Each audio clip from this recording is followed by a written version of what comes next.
Hello students, welcome to Pathfinder classes. तो कल हमने क्या पढ़ा था? क्लास 7 के ज्योग्राफी का चैप्टर नंबर 3 हमने कंप्लीट किया था। तो अब हम लोग उसके चैप्टर नंबर 4 की तरफ बढ़ते हैं और आज हम लोग 4 चैप्टर पढ़ना स्टार्ट करेंगे। तो आज का जो चैप्टर है उसका नाम है वायु। क्या नाम है? वायु। यानी कि आज हम लोग एयर के बारे में पढ़ेंगे। किसके बारे में पढ़ेंगे? एयर के बारे में पढ़ेंगे। एयर यानी कि वायु।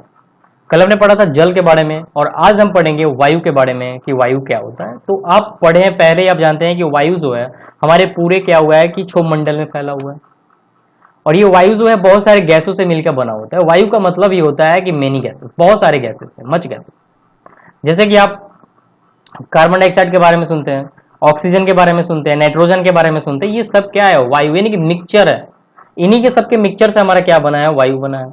तो आज चलिए हम वायु को स्टार्ट करते हैं चैप्टर को और वायु के बारे में पढ़ना स्टार्ट करते हैं। तो पहले आप कुछ पॉइंट्स हैं उसके बारे में आपको बता दूं कि कार्बन डाइऑक्साइड क्या है? वायुमंडल में फैलकर पृथ्वी से विकसित ऊष्मा को क्या करता है? पृथ्वी पर रोककर ग्रीन हाउस प्रभाव पैदा करता है।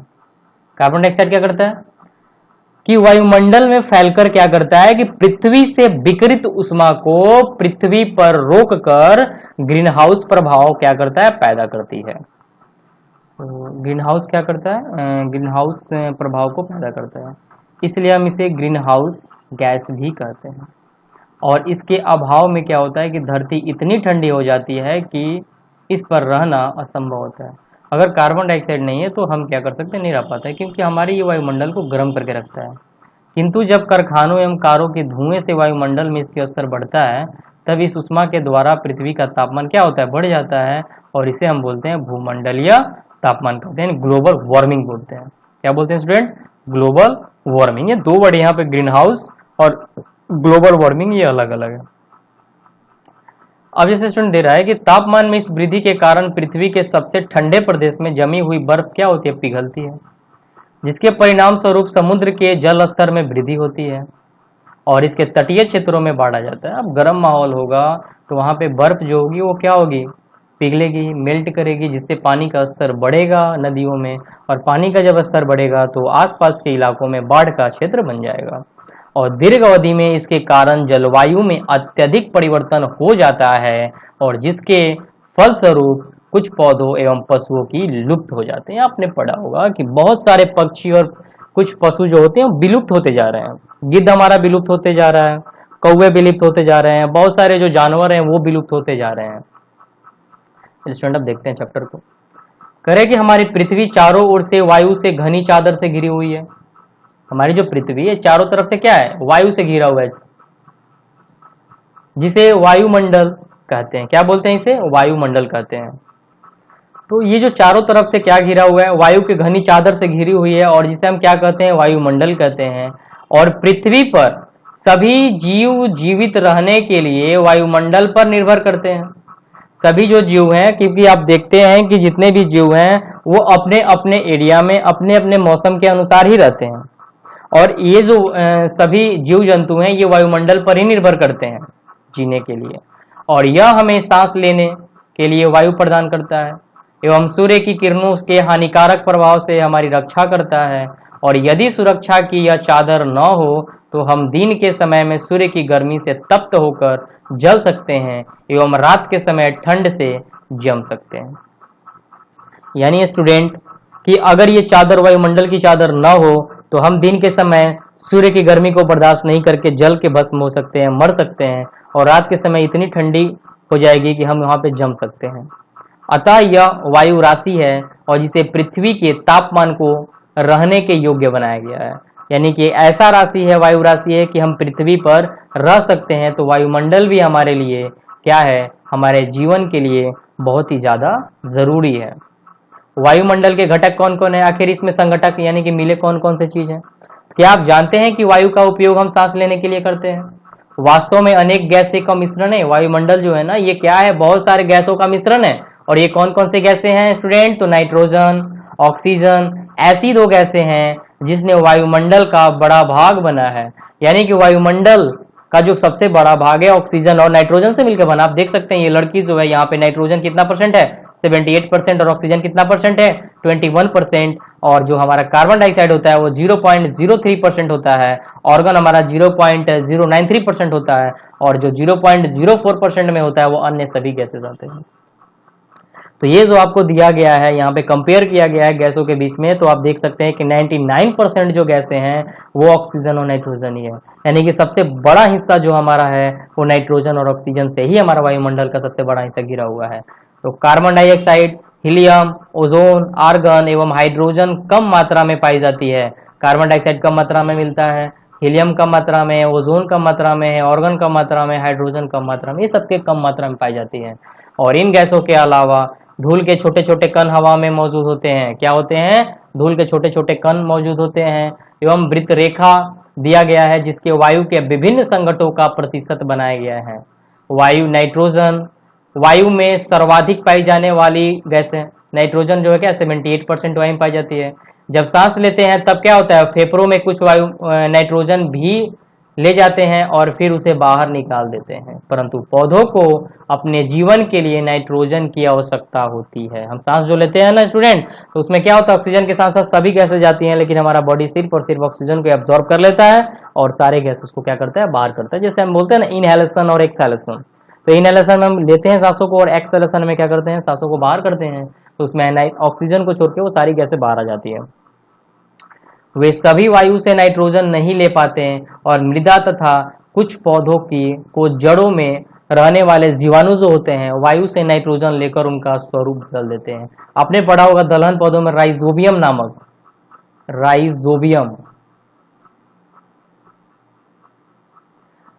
नामक एक कीटाणु होता है।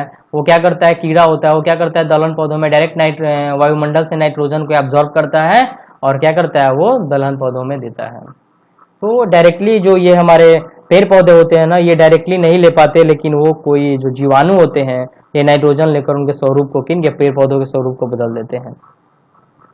ऑक्सीजन वायु में क्या है, प्रचुरता से मिलते हैं वाली दूसरी गैसें हैं। क्या है, प्रचुर मात्रा में मिलने वाली, अत्यधिक मात्रा में मिलने वाली दूसरी गैसें हैं। क्योंकि 78% हमारा नाइट्रोजन है तो 21% में क्या है, हमारा ऑक्सीजन है। मनुष्य तथा पशु को सांस लेने एवं वायु से ऑक्सीजन प्राप्त करते हैं। हरे पादप प्रकाश संश्लेषण द्वारा ऑक्सीजन उत्पन्न करते हैं। हरे पौधे जो है प्रकाश संश्लेषण द्वारा क्या होता है, ऑक्सीजन को उत्पन्न करते हैं, और इस प्रकार वायु में ऑक्सीजन की मात्रा समान बनी रहती है। और यदि हम वृक्ष काटते हैं तो ये संतुलन बिगड़ जाता है। इसलिए कहा जाता है कि पेड़ पौधे न काटिए, पेड़ पौधे जितना ज्यादा से ज्यादा हो सके उतना पेड़ पौधे आप लगाइए। कार्बन डाइऑक्साइड अन्य महत्वपूर्ण गैस है। हरे पादप अपने भोजन के रूप में कार्बन डाइऑक्साइड का प्रयोग करते हैं। हरे जो पादप हैं यानी पेड़ पौधे हैं वो अपने भोजन के रूप में क्या करते हैं, कार्बन डाइऑक्साइड का प्रयोग करते हैं और ऑक्सीजन वापस देते हैं, किसको, मनुष्य को।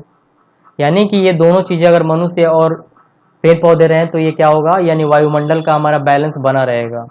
मनुष्य और पशु कार्बन डाइऑक्साइड बाहर निकालते हैं, पशु और मनुष्य क्या करते हैं, कार्बन डाइऑक्साइड उनसे बाहर निकलता है जो कि पौधों के लिए जरूरी होता है। मनुष्य तथा पशुओं द्वारा बाहर छोड़ी जाने वाली कार्बन डाइऑक्साइड की मात्रा पादपों द्वारा प्रयोग की जाने वाली गैसों के बराबर होती है।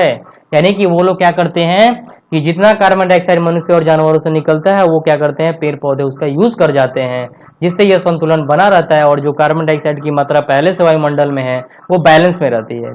अगर ये बैलेंस बिगड़ जाता है और कार्बन डाइऑक्साइड की मात्रा बढ़ने लगती है तो ये जो संसार है वो क्या होगा, ये मुश्किल में पड़ जाएगा।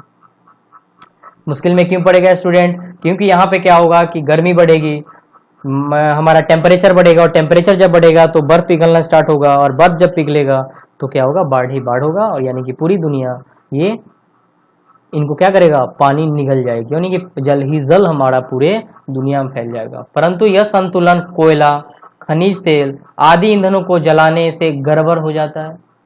क्या होता है, जो भी हम जलाते हैं ना ईंधन, गाड़ी चलाते हैं, इससे धुएं निकलते हैं, तो ये क्या होता है, इससे हमारा वायुमंडल का जो बैलेंस है वो बिगड़ रहा है।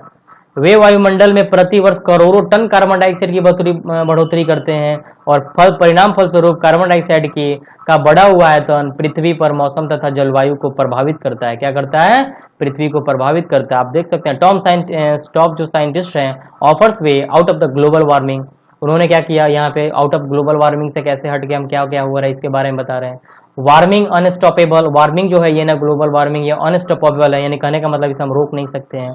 CO2 लेवल एट द क्या यानी 80,000 ईयर हाई हो गया है, यानी कि बहुत ज़्यादा हाई होते जा रहा है। ग्लोबल जो सन स्क्रीन लाइकली थिन यानी पतला होते जा रहे हैं, ओजोन परत जिसके बारे में हम बात कर रहे हैं। अब हम पढ़ेंगे वायुमंडल की संरचना कैसी है। क्या पढ़ेंगे स्टूडेंट? वायुमंडल की संरचना कैसी है। हमारा जो वायुमंडल है वो 5 परतों से बना हुआ है, 5 परतों का विभाजन है स्टूडेंट। और कौन कौन से परतें हैं? क्षोभ मंडल, समताप मंडल, मध्य मंडल, बाह्य मंडल एवं बहिर्मंडल। ये हमारे 5 मंडल हैं हमारे वायुमंडल के। चलिए पहले पढ़ते हैं क्षोभ मंडल के बारे में। तो क्षोभ मंडल क्या है? यह परत वायुमंडल की सबसे महत्वपूर्ण परत है और इसकी औसत ऊंचाई 13 किलोमीटर तक है, यानी कि धरती से लेकर 13 किलोमीटर तक ऊंचाई तक हमारा क्या है? क्षोभ मंडल है। और ये बहुत ही ज्यादा इंपॉर्टेंट है। हम इसी मंडल में मौजूद वायु में सांस लेते हैं। मौसम की लगभग सभी घटनाएं जो होती है ना, वर्षा होना, कुहड़ा बनना जाड़ों के दिनों में, ओला वर्षा होना यानी कि बर्फ का गिरना, इसी परत के अंदर होती है। यानी कि सारी जो बड़ी नेचुरल परिघटनाएं होती है, जो नेचर की घटनाएं होती है, वो सब की सब कहाँ होती है? इसी क्षोभ मंडल में होती है। अब चलिए स्टूडेंट पढ़ते हैं समताप मंडल के बारे में। समताप मंडल जो है वो क्षोभ मंडल के ऊपर होता है। क्या है स्टूडेंट? क्षोभ मंडल के ऊपर का भाग समताप मंडल कहलाता है और यह लगभग 50 किलोमीटर की ऊंचाई तक फैला हुआ है। कितने मीटर तक? 50 किलोमीटर की ऊंचाई तक फैला हुआ है।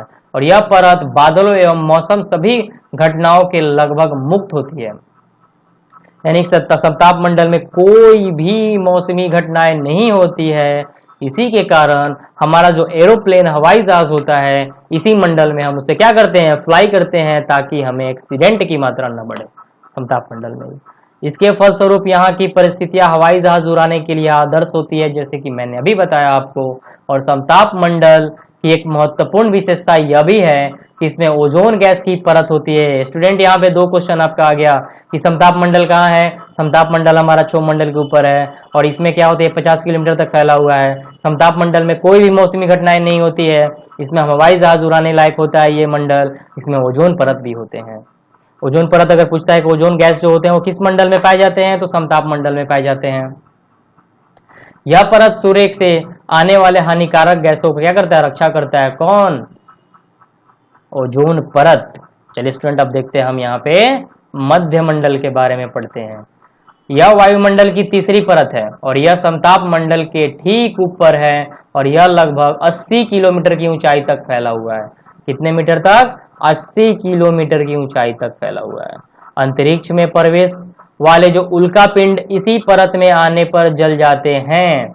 यानी कि जो उल्का पिंड गिरते हैं ना बाहर, कहने का मीन्स है कि जब ये तारे आप देखते हैं कि टूट के गिरते हैं, आप बोलते हैं कि तारे टूट गए, चले हम कुछ भी मन्नतें मांगते हैं। ये जो तारे होते हैं ना, जब टूट के गिरते हैं, तो जब ये मध्य मंडल में आते हैं तो इनकी लाइफ खत्म हो जाती है, ये जल के राख हो जाते हैं, भस्म हो जाते हैं। जैसे ये मध्य मंडल में इन करते हैं तो इनका जलना स्टार्ट हो जाता है। यही हमारा मध्य मंडल है।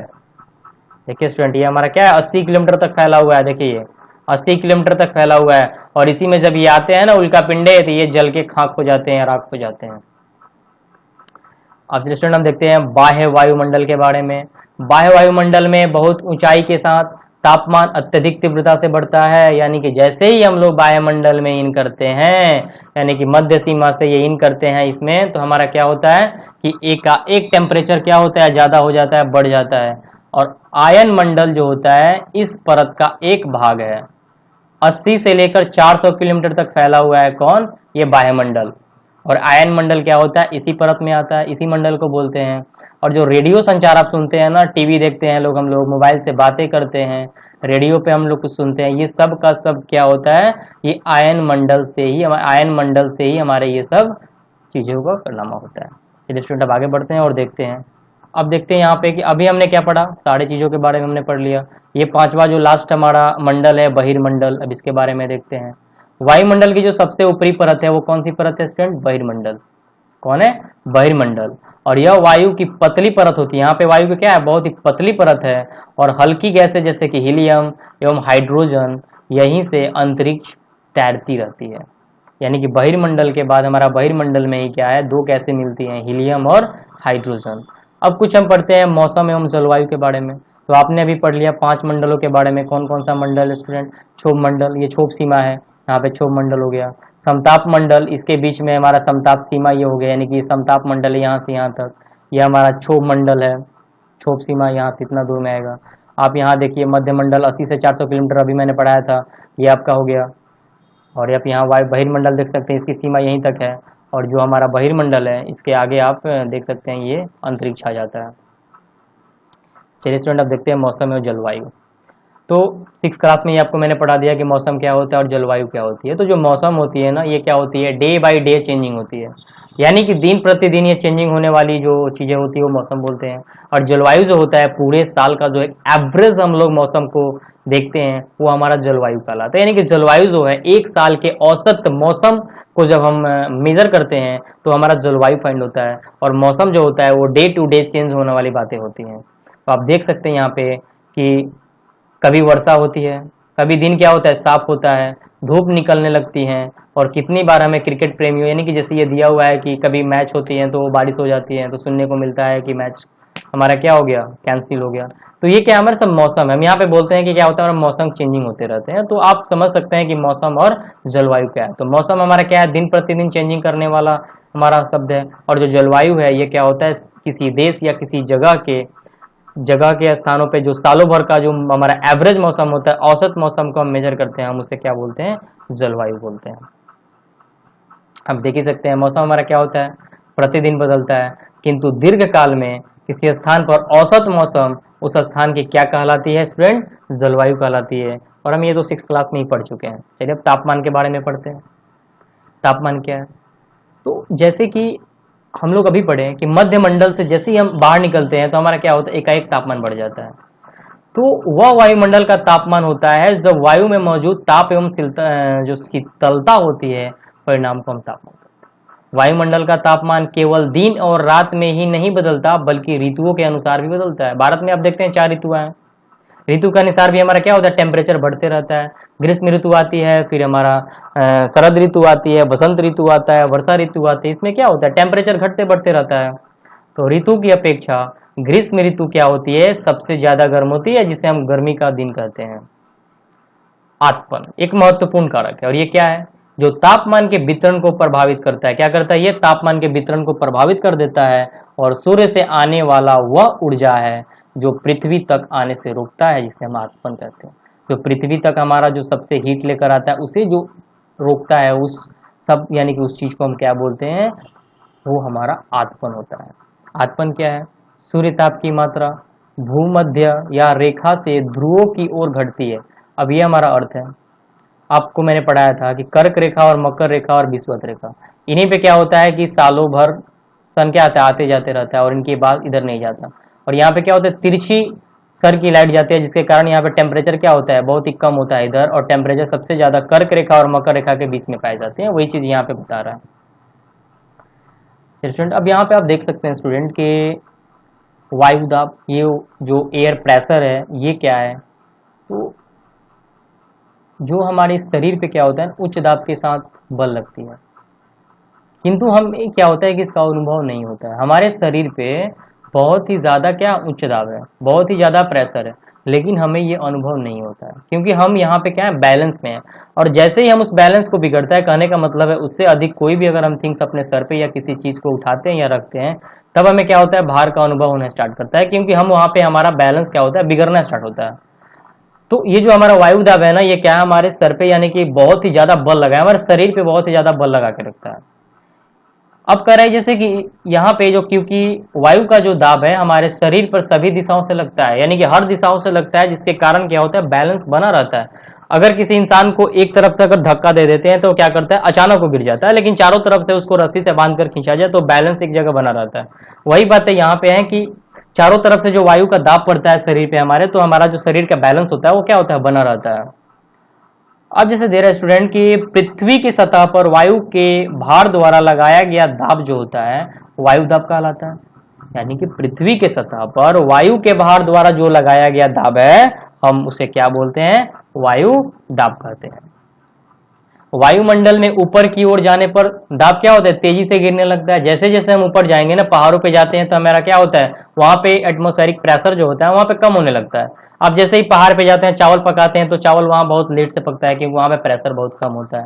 अब पहाड़ों पे चढ़ते हैं तो क्या होता है, पेन से निब निकल जाता है, यानी कि उसे इंक बाहर आ जाता है, क्योंकि वहां पे क्या होता है, प्रेशर बहुत कम होता है। तो जैसे जैसे ही हम हाइट पे बढ़ते हैं ना, तो हमारा दाब क्या होता है, तेजी से गिरने लगता है, और टेम्परेचर तेजी से क्या होता है, घटने लगता है। यानी कि दाब भी तेजी से गिरता है और टेम्परेचर भी हमारा क्या होता है, लो होने लगता है। फिर कह रहा है समुद्र स्तर पर वायु दाब क्या होता है, सर्वाधिक होता है। समुद्र स्तर में आप जाएंगे तो वहां पे क्या होता है कि जो हमारा वायु दाब होता है, एयर प्रेशर होता है, वो बहुत ही ज्यादा होता है, और ऊंचाई पर जाने पर क्या होता है, ये घटता है।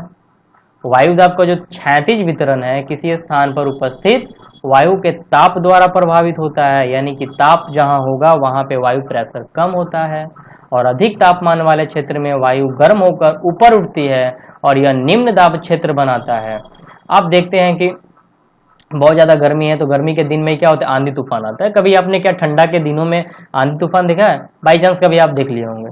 तो गर्मी के दिन में क्या होता है कि वहां पे क्या होता है, कम वायु दाब होता है, यानी कि निम्न दाब क्षेत्र बन जाता है वहां से, और वहां से वायु क्या होता है, ऊपर की तरफ उठ जाती है, और वहां से वो किधर निकल जाती है, ये धीरे धीरे दूसरे एरिया में निकलती है। और जहाँ पे ज्यादा निम्न वहां पे वायु दाब अगर जहाँ पे ज्यादा बनता है, वहां से एयर क्या होता है, एयर निकलता है बाहर की तरफ, और किधर बढ़ता है, वो निम्न दाब की तरफ बढ़ जाता है। जो स्टूडेंट यहाँ पे दे रहा है कि निम्न दाब बादल युक्त आकाश एवं नम मौसम के साथ होता है। आपने देखा होगा गर्मी के दिनों में बहुत ज्यादा बारिश होता है, क्योंकि यहाँ पे क्या होता है कि गर्मी के दिनों में निम्न दाब का क्षेत्र बन जाता है वो एरिया, और वहां से वायु क्या होता है, ऊपर की तरफ उठता है, और ये जैसे ही ऊपर की तरफ उठता है ना, तो ये बादल का रूप लेता है।